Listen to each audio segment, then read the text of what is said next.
السلام علیکم ورحمت الله وبرکاته. په ډیرو وړۍ کې ډیر غټ ظلم شوی دی چې یو ظالم خاوند را پاسېدلی دی او فعل یې خپله ښځه پانسي کړې ده او د هغې نه پس یې خپله ښځه لس ډزه ویشتې ده. ملګرو اوس چې کومه ښځه قتل شوې ده د هغې د مور تازه انټرویو مخې ته راغلی ده او هغې ټول حقیقت بیان کړی دی چې لور به یې داسې کوم غلط کارونه کول چې خپله خاوند ترېنه تنګ راغلی او خپل خاوند خپله ښځه قتل کړه. نو ملګرو که تاسو ځان د دې ټول معلومات نه پوره خبرول غواړئ نو که تاسو زمونږ چینل کې نوي وئ نو مهرباني وکئ زمونږ د چینل مخه در سره سبسکرایب کړئ او خوا کې ورسره د ټلۍ بټن ووهئ چې تاسو ته زمونږ خبر ډېر زر در رسي. ملګرو دا دردناکه واقعه په ډیرو وړۍ کې راپېښه شوې ده چې هلته کې یو ظالم خاوند چې هغه به د ایس نشه کوله او چرس او شراب به هم څکل. په دغه دوران کې داسې څه په کور کې د دې ښځو خاوند داسې کومه جګړه راغله چې په هغه جګړه دوران کې خاوند پیله رسۍ راواغېستله او خپلې ښځې ته په مرۍ کې واچوله. د هغې نه پس یې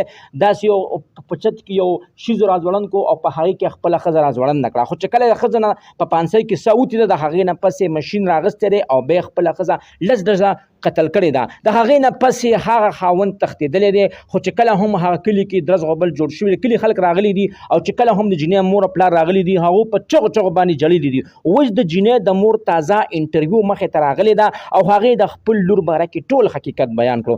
ملګرو هغې دا ویلي چې زما لور ډېر د حیا او د عزت ژوند تېر کړی دی.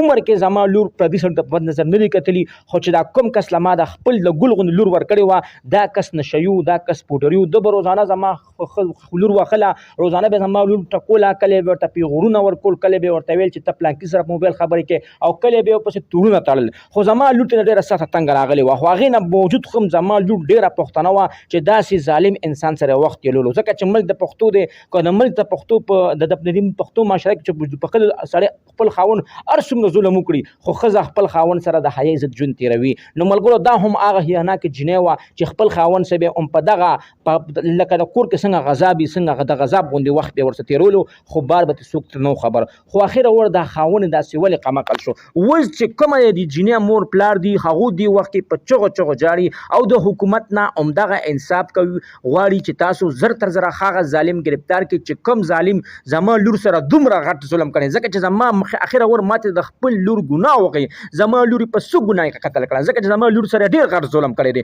نو ملګرو واقعي چې ډېر غټ ظلم شوی دی زه د دیر پولیس نه دا مطالبه کوم چې تاسو زر تر زره هغه ظالم گرفتار کړي او هغه ظالم خو هم پیله پانسي کوي او بیا یې په ډزو باندې ویشت ولئ چې پته ورته ولګي چې آینده څوک داسې ظلم ونه کړي. نو ملګرو زموږ په معاشره کې ظلمونه ډېر سیوا شوي دي. الله پاک دې زموږ د معاشرې نه دشمنیانې تربوریانې او دا ظلمونه ختم کړي. الله پاک دې امن او سکون راولي. ملګرو دا زما ویډیو بس تاسو ډېره خوښه شوي وي د دغه رنګ ویډیو کتو دپاره زموږ د چینل مخه در سره ضرور سبسکرایب کړئ او خوا کې ورسره ضرور د ټلۍ نشان ووهئ چې تاسو ته زموږ خبر ډېر زر در رسي. السلام.